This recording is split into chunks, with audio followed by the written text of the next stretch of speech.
Good morning, everybody. Welcome to the Flow Show, Thursday, the 15th, day after Valentine's Day. That's what it is. Hope you're doing well. Morning, K-Man. How you doing, mate? Hey, good morning, Ryan. Yeah, all good, man. I hope you too. Hope you had a nice Valentine. And welcome to Piel Christiansen from Thailand. Wow, a warm welcome, I guess. But that's nice to have people from Thailand tuning into our show. Welcome. Yeah, all good, mate. Let's rock and roll. A lot to happen today. Yeah, welcome. Thailand, lovely place. Went there in, well, unfortunately, I was there just before the tsunami, a couple of weeks before the tsunami. So, yeah, it was a bit of a time back then. But, yeah, welcome to the Flow Show. Good to see you from across the waters. I hope you enjoy what we put on here. Right, let's get stuck into it. Where should we go first? Let's start off with some data, shall we? Japan GDP not looking too hot at all, coming in worse than expected on the quarter, down 0.1%. Not looking too hot on the year either, down 0.4%, though not as bad as previously. Some of the other numbers not looking good either. CapEx, that's investment, down 0.1%, was expected to rise 0.3%. Their version of the PCE price deflator thingy coming in at 3.8%, softer than the four expected and prior 5.3%. Private consumption, soft as well. Not very good numbers on GDP. Business spending, which is not on there, was also a negative, down 0.1%. This is something that obviously Kishida wants, a bit of expansion among businesses, but it's not coming yet, even amid some potential tax cuts and incentives that are going to be offered. That also doesn't look good when we're talking about the wages front as well. Businesses aren't spending on themselves. The last thing they're going to spend on is their workers. So we just need to keep an eye on that for now. The Japanese, one of the Japanese economic ministers popped up saying consumer spending lacks strength and capex is taking time to realise. The government is aiming to achieve wage increases that surpass inflation, leading to consumption growth. It aims to boost potential growth rate by promoting the domestic investment. Aims to realise the virtuous cycle of wage increases and economic growth. That's the whole big plan, and those GDP numbers aren't it.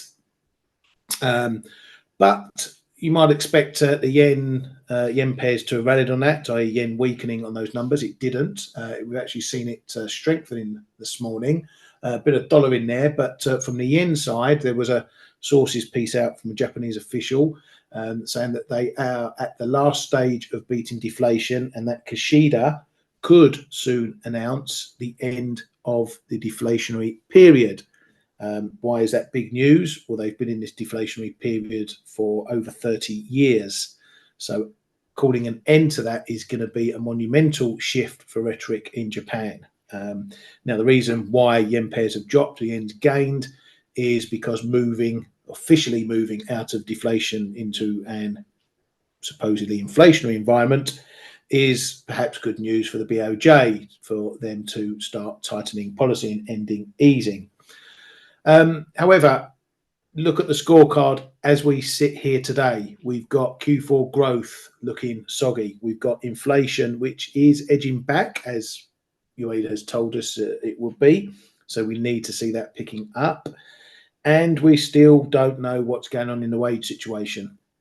So the perfect scenario for the BOJ is strong growth, rising inflation, and decent wage gains. At the moment, we've got question marks over all three of those.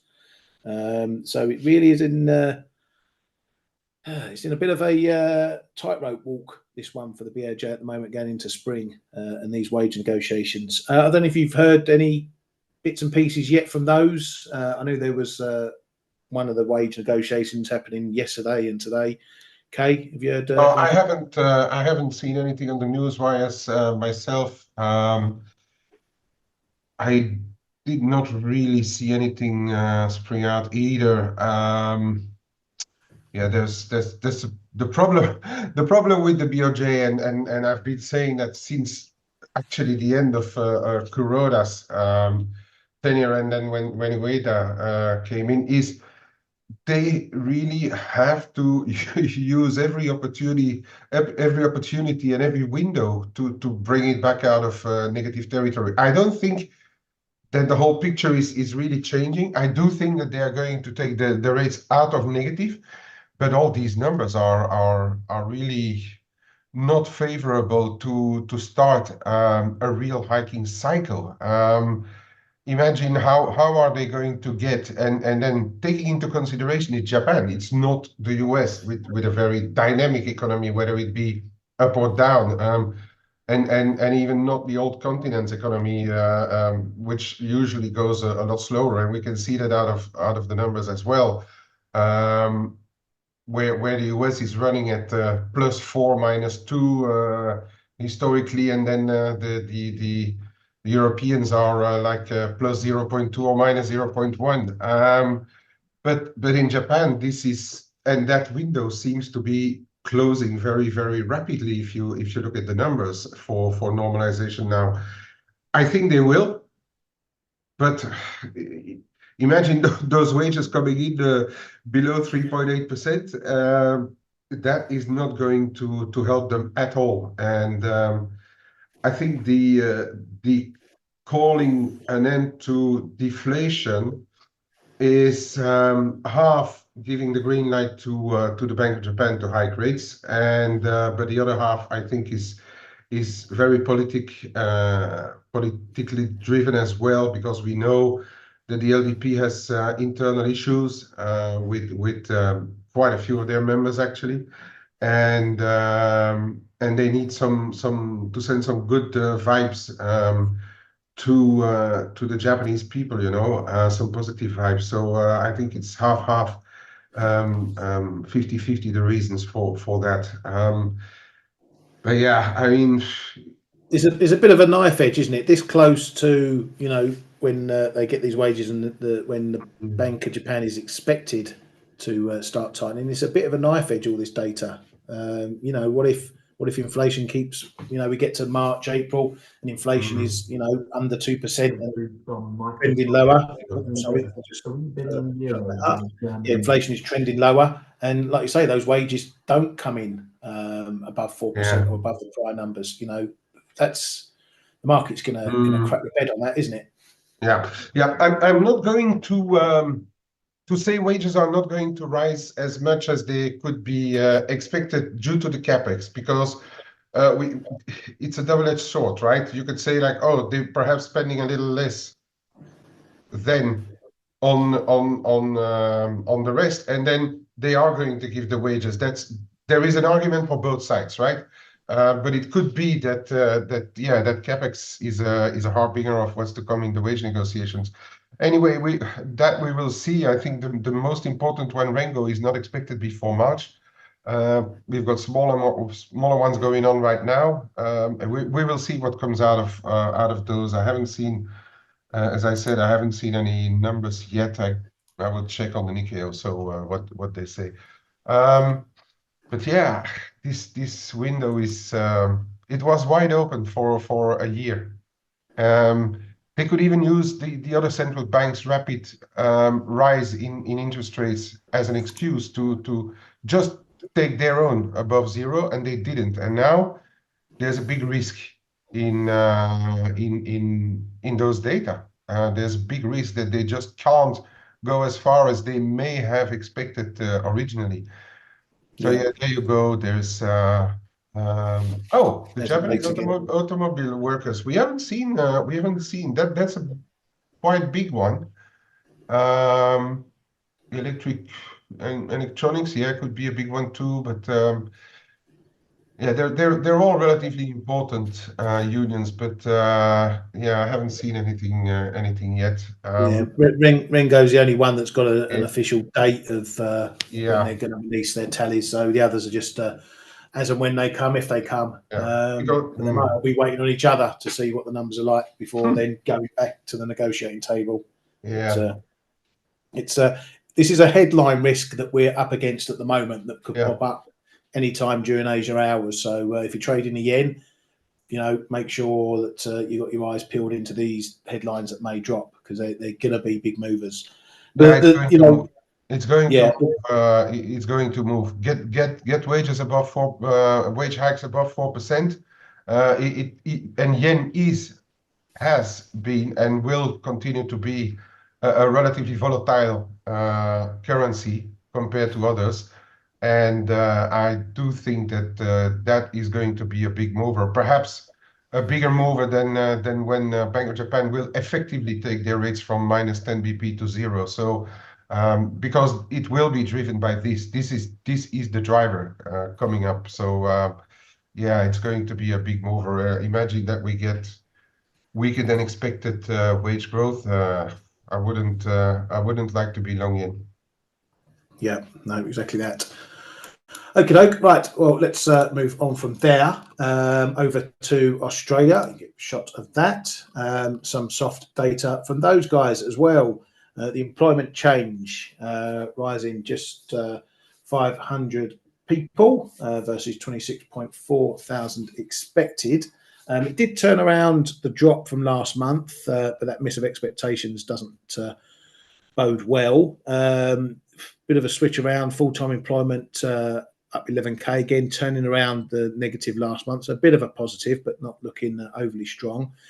The employment rate went up more than expected to 4.1%. That was even as participation rate missed the expectations of 66.9. So it stayed unchanged overall. So that employment rate was not affected by the participation rate. So that's a more negative 4.1% for that number. So not overly good for the Aussie dollar. Swaps over there have now seen the first RBA cut coming in September rather than November previously. So getting a little bit more dovish in the pricing over there. RBA's Bullock, I think was speaking in Parliament, said they're in a good position to get inflation down in a reasonable amount of time. And then dropped this interesting comment talking about central bank coordination and how they all feed into each other. Said rate cuts overseas will have implications for RBA policy. So there you go.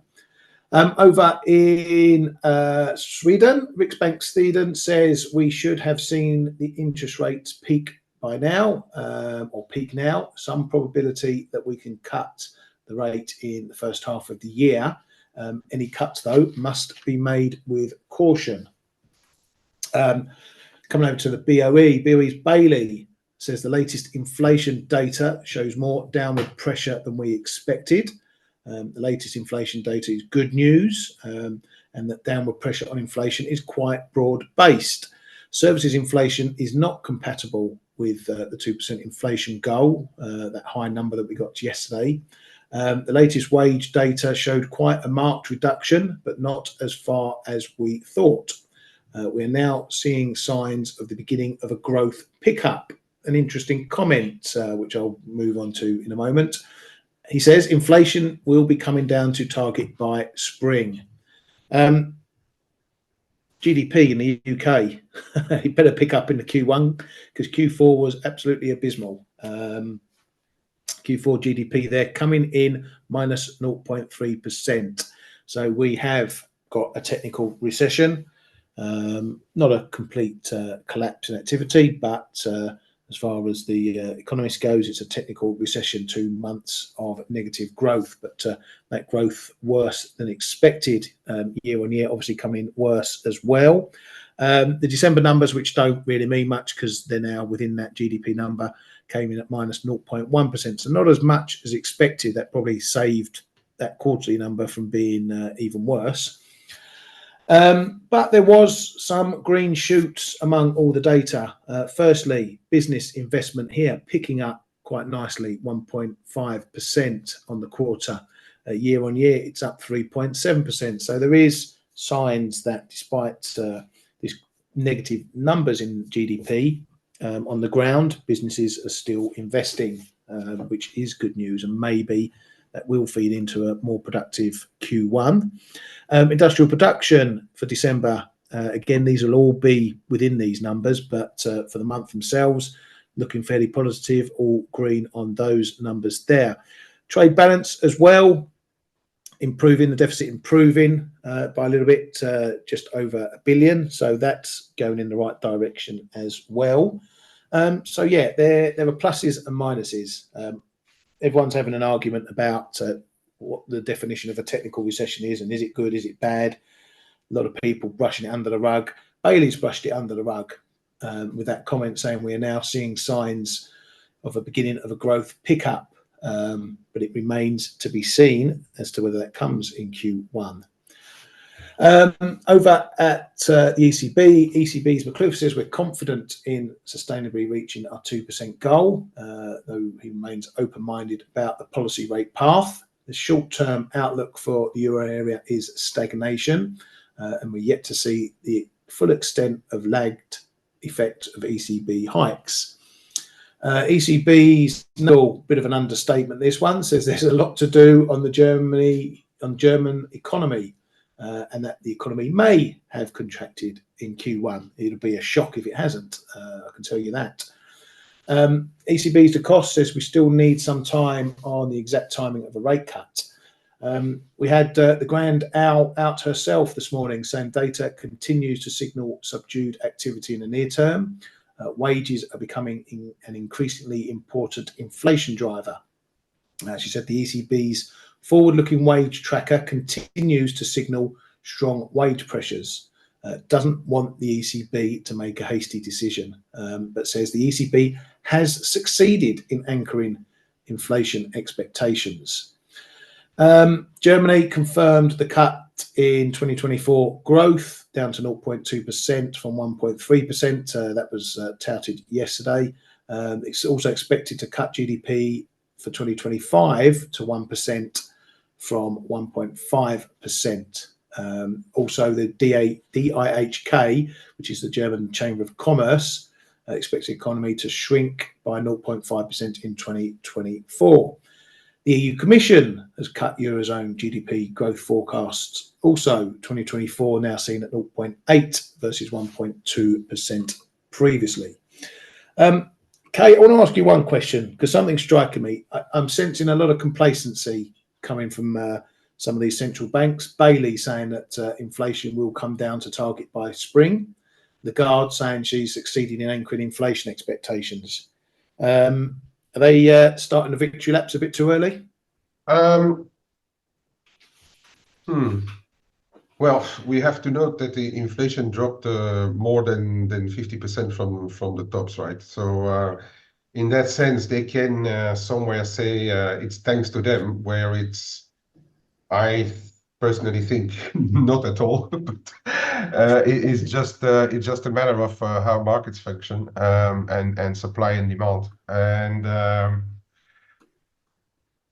they starting the victory laps early? I think the risk in what Bailey said is that those green shoots, although if you look at the manufacturing industrial IP numbers a bit across the let's call it the old continent, UK and Europe come together, you know, this side of the world are seeing a bit of upticks from bad levels.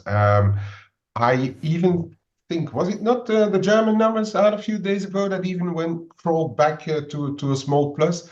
That is perhaps something that they want to hang on to. I think then for the Eurozone in particular, I think Lagarde anchoring inflation.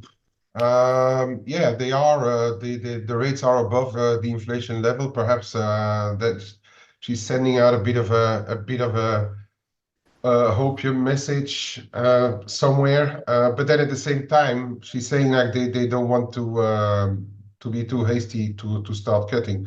And as we have been saying for a long time, and you said it like straight from the off, that's the side that they want to make a quote unquote mistake, but it's not really mistake, is the wrong word, but to stick for longer than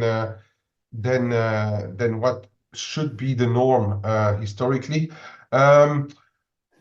Victory laps too early. I think if the victory lap may be too early for growth, because this could be a year where growth actually stabilizes, or even smalls negative. Even in the States, even if the Q1 is still is still showing very decent growth, and we will have the Atlanta nowcast, or now Fed, or Fed now, or whatever they call it, out this afternoon as well. Those 25 revisions before the actual number hits. But yeah, I think on the front of growth, they are taking a risk. On the front of inflation, perhaps less so. Sticky, yes, but it is still coming down, right? So yeah, I mean, Well, that's actually a point I disagree with at the moment, because it's not coming down anymore. no, Particularly, I know not anymore, but it has come down a lot. it's come down a lot, but look at as I pointed out from the US, we hit 3% Yeah. back in June last year, and it's gone sideways. Here's the ECB rate, or the Eurozone rate; it's going sideways. The UK inflation rate has gone sideways for 3 months now. Now there is, from that CPI number that we saw in the UK, there are negative month-on-month numbers. The underlying, when you look at the baskets individually, there are signs of disinflationary pressure. Yet, granted, but the same signs are in the US. Yet we haven't gone lower in 7-8 months. As you can see here, the Eurozone or Europe tends to lag what's happening in the US in an inflation environment. That's going side. I think that the complacency is going to be, and this is the risk for the central banks, that inflation does go sideways, which put them into a sticky situation. Do they keep higher for longer? Will they be forced to hike again? No, I mean, to be honest, forced to hike because of this, I don't think so. I really, well, I think the US, with growth where it is in the economies now, for now, I don't believe for a second that they will be forced to hike if inflation continues to go sideways. Not if we start to spike to 6-7% again. But do we see that happen, to spike to 6 or 7% again? What is going to be behind it? Yeah, no, I think if you line them all up, I think the US is most at risk of that, because their economy is doing pretty well. They've still got higher wages. They've still got a decent consumer.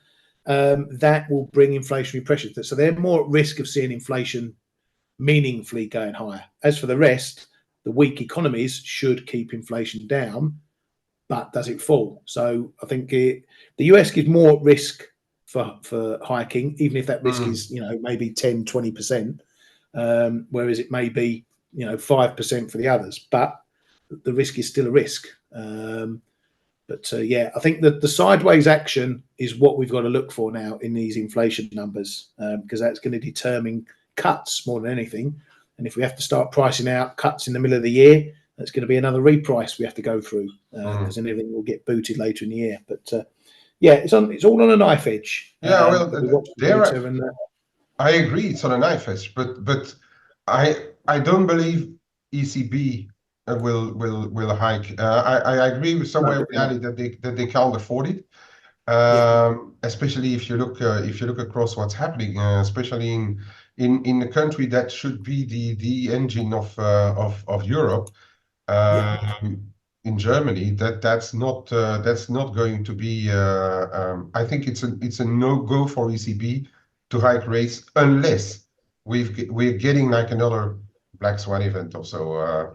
And okay, it can always happen. I mean, the virus can flare up again, and the economies come to a halt, and prices going extremely higher. But that's going to be a real catastrophe scenario if that happens. And assigning a percentage to it is virtually impossible. But I mean, that's like less than 10% chance. In the US, okay, I mean that could happen. But also don't forget that we are in an election year, right, over there. What central banker wants to hike in an election year, right? So that will start to come into consideration as well. Yeah, the question is, and nobody actually ever asked that to a central banker during the press conferences, to what extent do they want to keep positive real interest rates? Positive real interest rates meaning interest rate minus inflation, right? Yeah. It's been below. It's been negative for a while in many countries around the globe, which is not really great. It's not great situation. It's better to have a slightly positive rates, because then people can have because banks are following that move, and then people can have interest on their savings at least. So to what extent do they want to keep positive rates, and how much? Because I mean, historically, it's always been that the real rate should be at least 1.5% above CPI. So there is perhaps a risk somewhere if they really want to keep positive rates. Yeah, exactly. Just quickly to Ali, you're asking all these questions, judging between what one side of the market, another side of the market, talking about inflation. How can, if inflation goes up, what does the market do?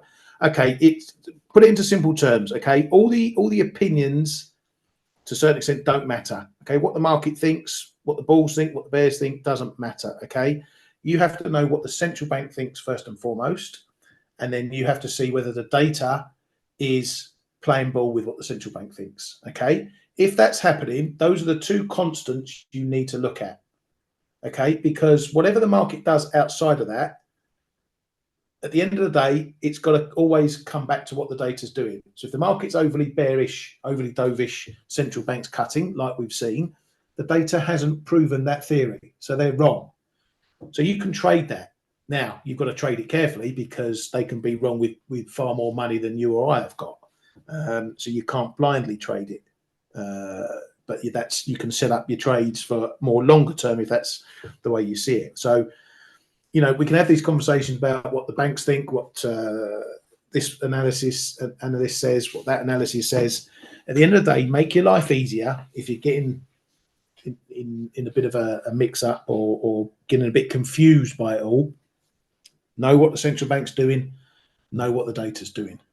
That's the hard evidence you've got, where everything else is conjecture. And that's how I do it. That it keeps things clean in my head, because you can get stuck into the arguments for this, that, and the other. Listen to the hard evidence, data, and what the central banks say. Even if the central banks are wrong, the data will make them wrong, nothing else. Right, moving on to the Fed.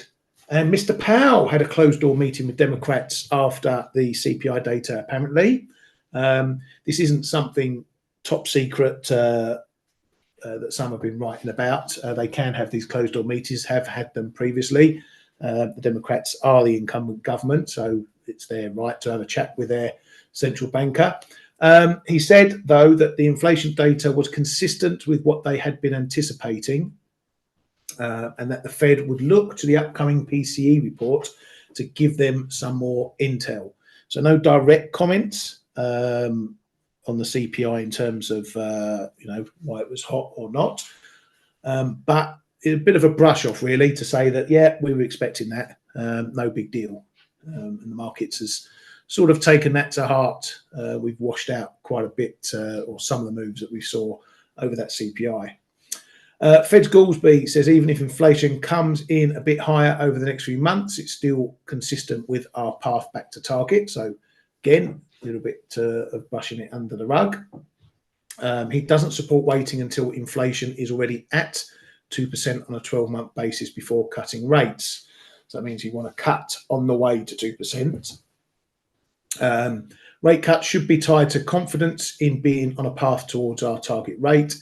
That said, CPI data yesterday was puzzling and is something he is watching. But he is totally clear, another bit of complacency, that inflation is coming down. And then he offered this tidbit of forward guidance. Let's not get too flipped out about yesterday's inflation data. Okey-doke. Fed's bar, need more good inflation data before rate cuts. We're on a good path, but very early to declare a soft landing. Treasury Secretary Yellen out as well, saying that the market reaction to CPI data said it's a tremendous mistake to focus on minor fluctuations. Bank of Canada is going to halt its QT program within months, so says RBC. The bank giving their analysis there. However, a date for your diaries. BOC's Gravel is to deliver a speech on QT on March the 21st. So let's see if RBC knows something we don't. Jobs Watch, Continental are to cut 7,150 jobs, around 3.6% of the workforce. Morgan Stanley is laying off several hundred in its wealth management division, and Cisco, who we spoke about last week, confirmed they're going to cut 5% of their global workforce, which by my calculations about 4,200 people. So now we're just getting job cuts into the thousands where they were hundreds before. We've been monitoring this. One area to watch for all these numbers coming together is the Challenger, Gray and Christmas job layoffs report that we get in NFP week, usually on a Wednesday, about 12:30 UK time. That is where you'll see all these notices of intention to lay off coming into the numbers. So if they start going up through the roof, that's going to send a bit of wobbles into thoughts about the jobs market. So it seems the snowball is slowly getting bigger and bigger. When it turns into something for NFP, no idea, but the trend is pretty clear at the moment. Two last bits. US investors apparently are switching their ETFs from those that invest in emerging markets to ones that exclude China.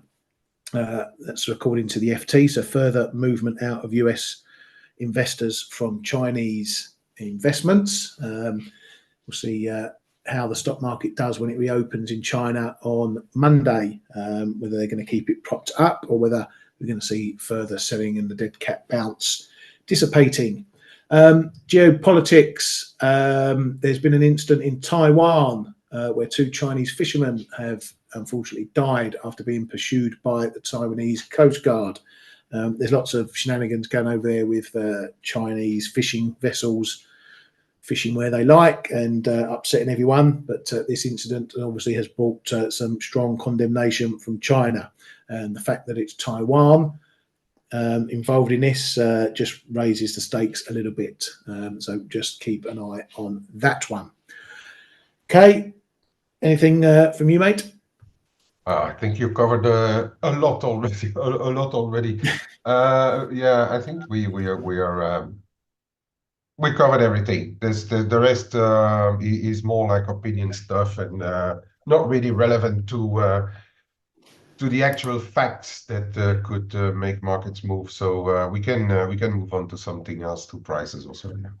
Yeah, cool. Well, where I'm going to start is S&Ps because we've had the, we're speaking about this. This is now looking like the decent trend refresh that we've been lacking in this period since the last decent trend refresh.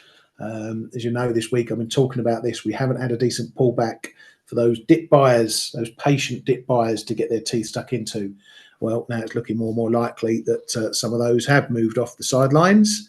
They've taken us back above 5K, but we don't know what it's going to do from here. We're holding 5K at the moment, which is a positive. I want to see what happens if we get up and test the highs around 25.30 and then possibly the highs around 50.51 again, if we manage to get that far. If we can't do that, then we're probably going to come back under 5K. This line will probably get washed out a bit, and it could be that we're in for a bit of sideways action because these buyers down here aren't going to give up too quickly if the price comes back down to around this area. If we break below there, then there's something more bearish happening. These tops are going to solidify. So at the moment, we need to watch this range. Bit of a wide range, 50-50, down to this low and down to this break point here. this is going to be the decider in here. What happens? We either go sideways for a while, we break up, or we're going to break down. So again, another one that's on a bit of a knife edge at the moment. But for now, it would suggest to me that maybe we're going to have a look up towards these highs and potentially keep on going. Similar price action to what we saw here after this trend refresh. We had a dip, buyers come in, we go on, and then eventually we break up to new highs, and then we keep going, and then we're off to the races. So for me, happy to stay long. I did get tipped out my 5,003 buy that I got in here, or got in here rather, on this break above, and then we turn back down. But I've still got my longs down below, so I'm still happy to stay long. It's still a decent trend up. There's no real signs of that breaking at the moment on the wider picture, so that's what I'm focusing on for now. But I'll be watching the price action up around here. Dollar has come off for a little bit. This one's probably following yields as well as that news over there. We've been knocking around this 150 level, had a little poke underneath, which sort of cracks the egg a bit perhaps. Buyers would have wanted to see this holding a bit more solid than it has, but we're still there, so it's not out of the woods yet. On the vol front, things have dropped down. I'm looking now. Dollar yen was up in the 8% for the last couple of days. It's now 7.68%. Euro dollar 5.5%. That's a sort of fresh low for recently. Cable as well, under 6%, 5.98%. So after all these data points, we're seeing the vol come off a bit, which is not good news for us. We do still obviously have data today to come, but vols are coming off a bit, so things might slow down. Euro dollar on the creep. I was saying yesterday we've got a bit of a battleground between 107, the figure, and this 107 2025 area. Well, it's looking like it wants to make a decision because we're back above there and we're holding it as support now. So it's technically for buyers and longs, that will be me included, it's looking a bit more constructive than it was sitting in this box. But a lot of work to be done yet on this one. We need to 107.60s. We need to get above next, and then we take on 108s. There's a long way to go before we start turning around this trend that we've seen all year. So a lot of levels still to go. This is all short-term stuff. It's encouraging if you're buying off down here, but we're certainly not out of the woods by any way, shape, or form for the moment. Cable, quick look at that one. Again, probably the dollar influences stopped this one from really crapping out this morning. You've seen more of a move in euro sterling than you have in cable. Important levels down here into the fib and the 125 area. So this one, another one, not out the woods, not showing this move here is similar to what we're seeing this morning in euro dollar, just on a bit of a wider, larger scale because it's cable, a bit more vol. But here it's not looking, this is looking very dead cattish. So unless we get back above 126, this one is still going to remain looking a bit on the weak side. But as I say, a lot of dollar influence in this one, more so than others. Euro sterling, as said, we're going to have to wait a bit longer for the 85 break. That could happen maybe tomorrow when we get the UK retail sales. If they're super bonza, then that might wash out some of the negativity for the GDP.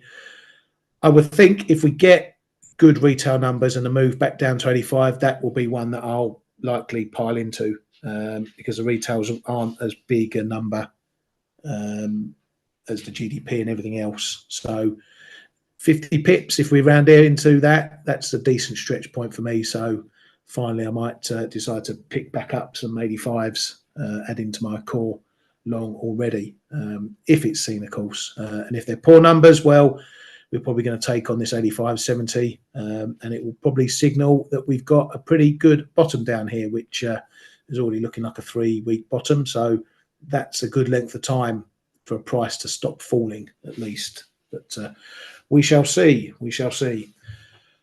Okay, you want to grab it, mate? Yeah, I got a few things I can show for people asking about Swiss, and then what else is there? Just scrolling back through the chat. Yeah, Swiss is the main thing. Then we got take me a quarter of an hour to read what Ali has put up there. Okay, Swiss. Yeah, gold. Yeah. As I was saying yesterday, this trend line here, these levels of activity here, the what is it? This 61.8 here, and then if you look at the longer term, the weekly cloud here, well, it did work, and the dollar Swiss is correcting together with the rest of the dollars. But also a bit on its own, we're seeing a bit of rejection of this zone. So this is the zone that we watch now for the when the data deluge will come out this afternoon. So on the downside, we've got this break level. Yeah, I spoke about that for weeks and weeks and weeks. That has broken, but we are very close to retest. So what's going to happen this afternoon is going to be relatively important. Yeah, we've got the retail sales, which are expected to come in slightly weaker. Some strategists are looking for a little weaker than the expectations, actually. And then we got the Philly Fed, we've got the New York Empire State Manufacturing Index, and then a bit later on, we've got the manufacturing and industrial production, and I spoke about that just a bit earlier. That in some parts of the world, those IP numbers are starting to tick up and seeing some green shoots.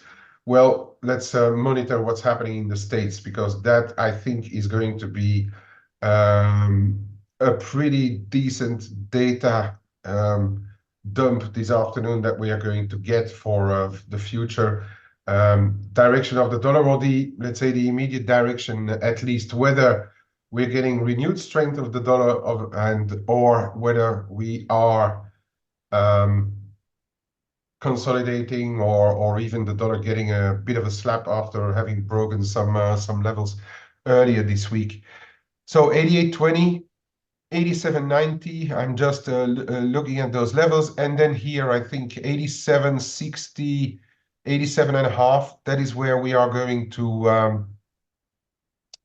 have to see whether the deep buyers are going to step in again. Okay, you can see that we have a bit of activity there as well, trying to decide whether we were going or not. Well, we did go. So any downside activity for those who are short Swiss, at least, but also for those who are short dollar Swiss, who sold the rally, short dollars. This is the area where we should really pay close attention to. 87.5, 87.60. Okay, that is where this plays ball for another leg higher or not. All right. If that wouldn't hold, then I think we are at risk for a deeper correction, much deeper correction, actually. My overall view on the Swiss hasn't changed. I still am relatively biased short Swiss, or for a weaker Swiss, but I did reduce a lot of positions on the crosses yesterday and into today as well. And I'm nursing my dollar calls in the dollar Swiss. I've still got some long-term 87s running, which I also hedged a fair bit of them, or at least a decent percentage. Up around those highs here, I've been selling anywhere between 60 and 80. I've been increasing my hedges because of this zone that I was monitoring yesterday and still today. Okay, so these are the levels to the downside. Without wanting to look ahead too far, as I said, this is going to be my big zone. If that would ever break, I'm not sure if I want to keep anything short Swiss, but the fundamentals are still there because we also yesterday had, was it yesterday or this morning we had this morning's PPI was also negative in Switzerland. I still think PPI is a bit secondary and can have an impact later, but it's not something I really base my day-to-day trading on, to be honest. All right. So we've seen the same thing in other Swiss pairs. All right. Cat Swiss is one. I told you about the 200 DMA. I told you about the 50%, and we went close to, and now we are correcting as well. All right. There's still, I would say, part of a normal correction if this move needs to continue, but we can also not look aside some trends that are still in place, I would say, and we are going to need to break levels to continue to go. All right, same in all Swiss pairs. Okay, don't forget also that we've already done a fair bit of traveling for a week at Swiss. I was saying about this 95, 15, 20 zone on the Euro Swiss. Well, we didn't get there, and now we are back or we at least went back to the prior high. If that would hold, it would be very, very positive for a test later on of the 95 3/4. But we will see. Okay, if that really holds. I'm not a huge fan actually of holding positions in Euro Swiss because I'm not a big fan of the euro still. That is one thing. Did you look at the euro dollar, Ryan? Yeah, quickly. Yeah, I did. Yeah. Oh, you did? Okay. So then let's move on to gold and silver. Yeah. Gold and silver. Well, yesterday I told you about this zone, right? 70, 85. Well, we went briefly into the zone and then bounced. But we are at 1996, guys. We are not back in the 2030s, okay? So this afternoon numbers, to be positive for metals, we need the yields to come back down. And gold could be the better one if the numbers are really crappy on as a package, okay? Gold could be a better one than silver because I'm still maintaining my overall view is that for silver to bounce, we need a bit of a weaker dollar. We need yields to come off as well, but silver has a different pattern than gold as well, right? We need economic data not to completely fall out of bed for silver to do well, as where this one could really be a kind of a haven if the numbers really start to be extremely crappy. Okay, sorry. So watch this zone on gold. If ever it starts to break below 1970, 72, then I think we're on our way to 40s. And then we need to reassess. Top side. Yeah, it's 2000, 2010. And then if we get back above 2010, then we're likely getting back into this box again, 2015, 20 up to 20 and a half. Yeah, even 2060. Okay. So I think then this move is probably done and we're getting back into that zone. Silver, yesterday, as I said on Face, I think I had it, but just like really, really tiny. To my long-term stuff, I'm still waiting to see if we get anywhere in this bigger zone here to add more. But again, I would love economic data. They can be a tad weaker, but they cannot fall completely out of bed for this one to continue to shoot higher. Again, we are still in a massive consolidation phase to me. Long term, I still think we are going to go higher sooner. Oh no, sooner or later. But we have to be extremely patient. That is for those who trade it long term. Last one to really want to have a look at is dollar yen. We could still be on our way to much higher levels, but as I said, that little overshoot of the 150.60 here, it's been undone, and then we're having that setback in the dollar right now. This is a bit of a fragile one. I'm going to take it off. I think the more important ones are these prior highs, and then here this zone that I highlighted before, 78.6. So 149.4070 is my first zone of interest, and then it's probably going to be 148.80. Okay, that to the downside. If we start to move back above this 150.60,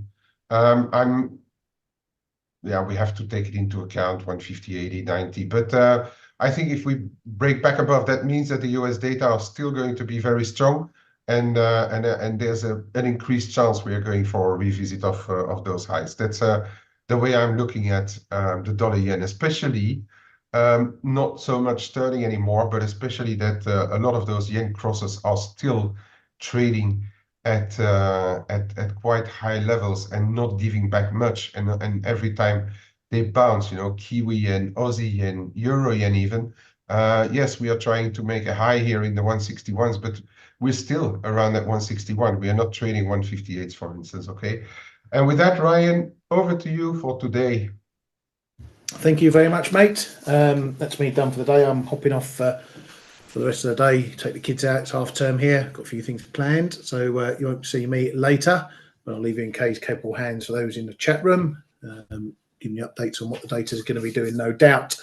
Thank you, everybody, for coming to the Flow Show. Thank you, K-Man, for all your valuable insight. Have a great day, everybody. Thank you, Ryan. Cheers, mate. We will see you all tomorrow. Hey traders, this is Blake Morrow with ForexAnalytix. Thanks for stopping by our YouTube channel. Don't forget to like these videos, share them, and subscribe to our channel so you don't miss any of the content that we provide here for free. Thanks for stopping by. I'll see you in the next video.